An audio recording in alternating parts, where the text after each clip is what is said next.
Hello again.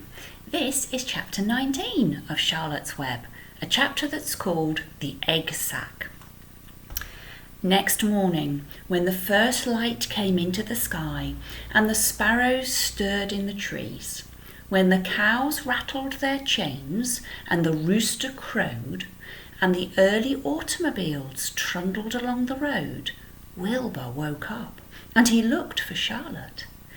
He saw her up overhead in a corner of his pen at the back. She was very quiet. Her 8 legs were spread wide and she seemed to have shrunk during the night.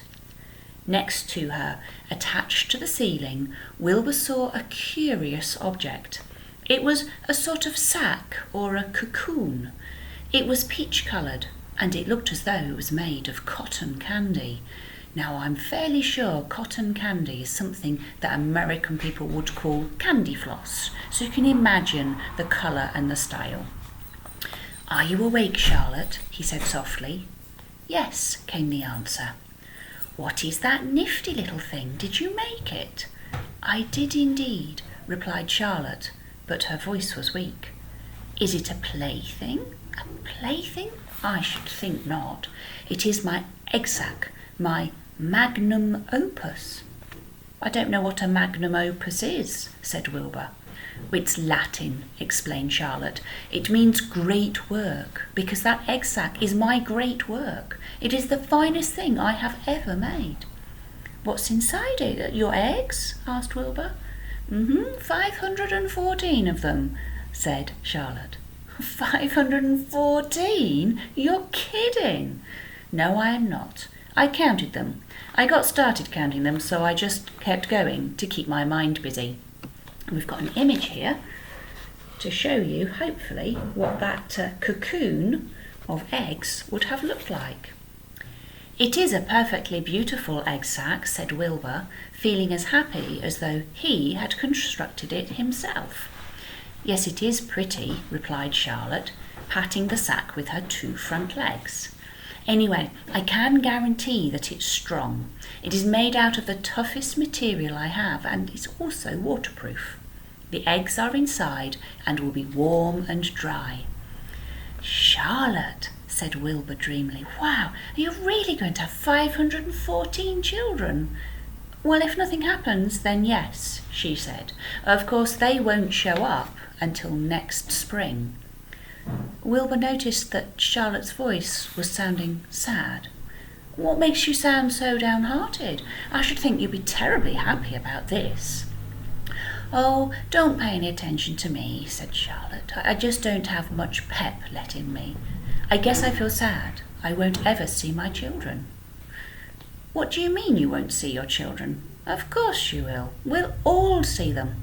Oh, it's going to be a simply wonderful spring in the barn cellar with 514 baby spiders running all over the place. Oh, the geese will have a new set of goslings. The sheep will have their new lambs." "Maybe," said Charlotte quietly. "However, I have a feeling that I'm not going to be around to see the results of last night's efforts. I don't feel good at all, to tell you the truth. I think I'm languishing."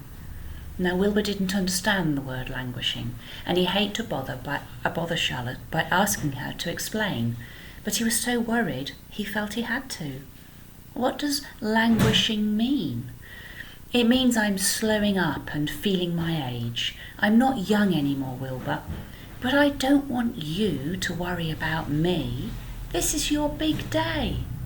Look at my web. Doesn't it show up well with that dew on it?" Now, Charlotte's web never looked more beautiful than it did this morning. Each strand of the web held dozens of bright drops of morning dew. The light from the east struck it and made it plain and clear. It was a perfect piece of designing and building. In another hour or 2, people would stream past, admiring and reading it, looking at Wilbur and marvelling at the miracle. As Wilbur was studying the web, a pair of whiskers and a sharp face appeared. Slowly, Templeton dragged himself across the pen and threw himself down in a corner. "Oh, I'm back," he said in a husky voice. "What a night!" Now, the rat was swollen to twice his normal size. His stomach was as big and round as a jelly jar. Remember, in America, jelly is what we would call jam, so you can just picture how big and fat his tummy is. In fact, with an illustration to make it clearer. "What a night!" he replied again. "What feasting and carouselling! A real gorge! I must have eaten the remains of nearly 30 lunches. Never have I seen such leavings, and everything well ripened and seasoned with the passage of time and the heat of the day. Oh, it was rich, my friends, rich." "You ought to be ashamed of yourself," said Charlotte in disgust. "It would serve you right if you had a nasty dose of indigestion." "Don't you worry about my stomach," said Templeton. "It can handle anything. Oh, and by the way, I've got some bad news. As I came past the pig next door, the one that calls himself Uncle, I noticed a blue tag on the front of his pen. That means he's won first prize. I guess you're licked, Wilbur. You might as well relax. No one's going to hang a medal on you. Furthermore, I wouldn't be surprised if Zuckerman changes his mind. Just wait till he gets a hankering for fresh pork and smoked ham and crisp bacon. He'll take the knife to you, my boy." "Be still, Templeton," said Charlotte. "You're too stuffed and bloated to know what you're saying. Don't pay him any attention, Wilbur." Wilbur tried not to think about what the rat had just said, and instead changed the subject. "Templeton," said Wilbur, "if you weren't so dopey, you'd have noticed that Charlotte has made an egg sac. She's going to be a mother. For your information, there are 514 eggs in that peachy little egg sac." "Is this true?" asked the rat, eyeing the sack suspiciously. "Yes, it's true," said Charlotte.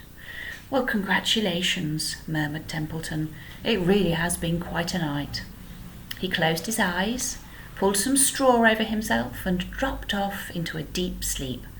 Wilbur and Charlotte were glad to be rid of him for a while. At 9 o'clock, Mr. Arable's truck rolled into the fairground and came to a stop at Wilbur's pen. Everybody climbed out. "Look!" cried Fern. "Look at Charlotte's web. Read what it says." The grown-ups and the children joined hands and stood there studying the new sign. "Humble," said Mr. Zuckerman. Now, isn't that just the word for Wilbur?" Everyone rejoiced that the miracle of the web had been repeated. Wilbur gazed up lovingly at their faces. He was looking very humble and very grateful. Fern winked at Charlotte. Lurvy soon got busy. He poured a bucket of warm slops into the trough, and while Wilbur ate his breakfast, Lurvy gave him a gentle stroke with a smooth stick. "Wait a moment," called Avery. "Look at this." And he pointed to the blue tag on Uncle's pen. "This pig's won first prize already." The Zuckermans and the Arables stared at the tag. Mrs. Zuckerman began to cry. Nobody said a word. They just stared at the tag. Then they stared at Uncle, and they stared at the tag again, and then they stared back at Uncle. Lurvy took out an enormous handkerchief and blew his nose very loud, so loud, in fact, that the noise was heard by the stable boys over at the horse farm. "Can I have some money?" asked Fern. "I want to go out on the Midway." "You stay right where you are," said her mother, tears coming to her eyes. "What's everybody crying about?" asked Mr. Zuckerman. "Let's get busy. Edith, go fetch the buttermilk." Mrs. Zuckerman wiped her eyes with a handkerchief, went to the truck, and came back with a gallon jar of buttermilk. "It's bath time," said Zuckerman cheerfully. He and Mrs. Zuckerman and Avery climbed into Wilbur's pen. Avery slowly poured buttermilk on Wilbur's head and back, and as it trickled down his sides and cheeks, Mr. and Mrs. Zuckerman rubbed it into his hair and skin. Passers-by stopped to watch. Pretty soon a crowd had gathered. Wilbur grew beautifully white and smooth. The morning sun shone behind his ears. "He isn't as big as that pig next door," remarked one bystander, "but he's cleaner That's what I like. So do I, said another man. He's humble too, said a woman, reading the sign in the web. Everybody who visited the pig pen had a good word to say about Wilbur. Everybody admired the web, and of course nobody noticed Charlotte. Suddenly a voice was heard on the loudspeaker. "Attention, please," it read. "Will Mr. Homer Zuckerman bring his famous pig to the judge's booth in front of the grandstand? A special award will be made there in 20 minutes. Everyone is invited to attend. Crate your pig, please, Mr. Zuckerman, and report to the judge's booth immediately." For a moment after this announcement, the Arables and the Zuckermans were unable to speak or move. Then Avery picked up a handful of straw, threw it high in the air, and gave a loud yell. The straw fluttered down like confetti. Mr. Zuckerman hugged Mrs. Zuckerman. Mr. Arable kissed Mrs. Arable. Avery kissed Wilbur, and Lurvy shook hands with everybody. Fern hugged her mother, and Avery hugged Fern. And look how happy they are in response to that special announcement. Up overhead in the shadows of the ceilings, Charlotte crouched unseen, her front legs encircling her egg sac. Her heart was not beating as strongly, and she felt weary and old, but she was sure at last that she had saved Wilbur's life. She felt peaceful and contented. "We have no time to lose," shouted Mr. Zuckerman. "Lurvy, help with the crate." "Well, now can I have some money?" asked Fern. "You wait," said Mrs. Arable. "Can't you see? We're busy." "Put that empty buttermilk jar in the truck," commanded Mr. Arable. Avery grabbed the jar and rushed to the truck. "Does my hair look all right?" asked Mrs. Zuckerman. "Looks fine," snapped Mr. Zuckerman as he and Lurvy set the crate down in front of Wilbur. "You didn't even look at my hair," complained Mrs. Zuckerman. "You're all right, Edith," said Mrs. Arable. "Just keep calm." Templeton, asleep in the straw, heard the commotion and awoke. He didn't exactly know what was going on, but when he saw the men shoving Wilbur into the crate, he made up his mind to go along. He watched his chance and, when no one was looking, he crept into the crate and buried himself into the straw at the bottom. "All ready, boys," cried Mr. Zuckerman. "Let's go." And he and Mr. Arable and Lurvy and Avery grabbed the crate and boosted it over the side of the pen and up into the truck. Fern jumped aboard and sat atop the crate. She still had straw in her hair and was looking very pretty and excited. Mr. Arable started the motor. Everyone climbed in and they drove off to the judge's booth in front of the grandstand. The grandstand is the bit where everybody sits and waits. As they passed the Ferris wheel, Fern gazed up at it. She was wishing she was in the topmost car with Henry Hussey at her side. Fern is more interested in Henry Hussey than Wilbur and his amazing new prize. Changes again. Chapter 20 next. It's called The Hour of Triumph. I'll see you again soon. Bye.